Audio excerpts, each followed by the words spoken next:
armored warfare between World War I and World War II, and was able to take armies operate on docks, and is the father of armored warfare. General Guderian, however, clearly appreciated the decisive role that armored divisions would play in future conflicts. He saw tanks as providing crucial mobility in an attack. He developed the use of tanks as the main weapon in a division. Not like the French, who spread their tanks over several divisions, instead of concentrating them in one key point, and had our success.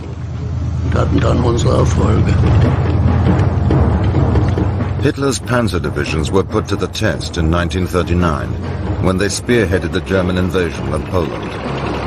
Enemy resistance collapsed within 6 weeks. Then the following year the Germans turned west to attack the British and French. The superior tactics of the panzers just sliced through the enemy line.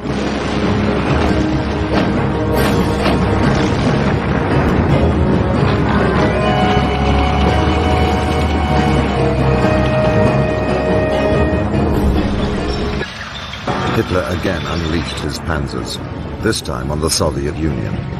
Within weeks, the Red Army was pushed back to the gates of Moscow.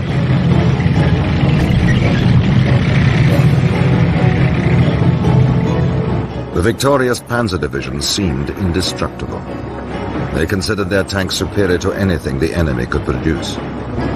But in the autumn of 1941, the Germans were taken by complete surprise when the Russians deployed a new tank. Developed in great secrecy, the Russian T-34 outgunned and outperformed the German panzers.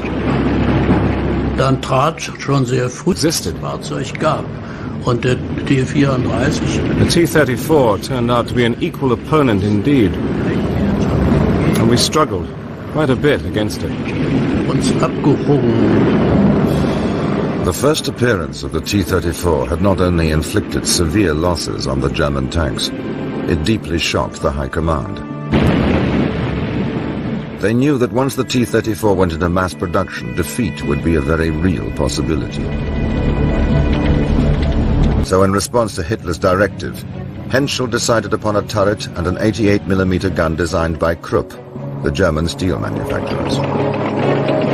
2 months later, the new super tank was finally ready for combat trials.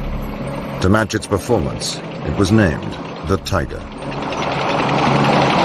At 56 tons, the Tiger was nearly 20 tons heavier than its nearest rival.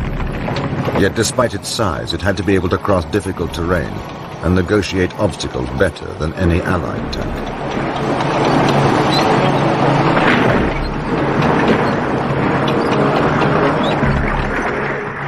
Adolf Hitler was in love with the Tiger tank.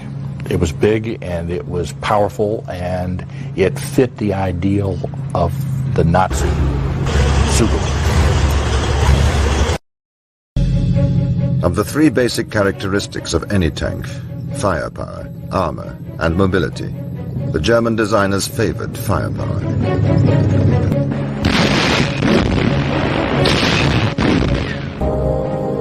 In late 1942, frontline units received their new wonder weapon, equipped with the most lethal tank gun in existence, the 88mm.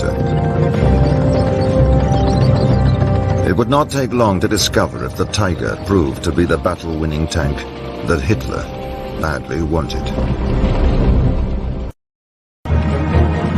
The Tiger tank, with its highly trained crews, soon became a legend.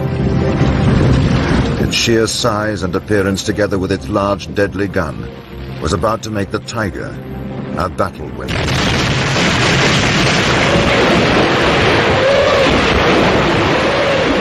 The first Tiger tanks, with their highly trained crews, made their debut in action on the Russian front in late 1942. The well-trained panzer divisions found Russia to be ideal tank country.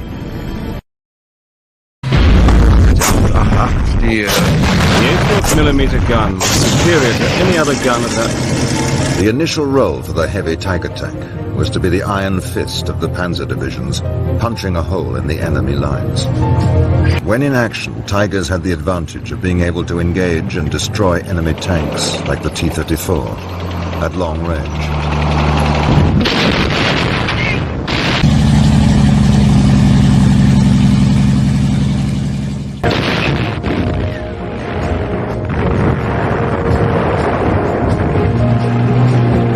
There was an anti-tank gun firing. You could then sense what was going on. If the hatch was closed, then you would only have a limited view.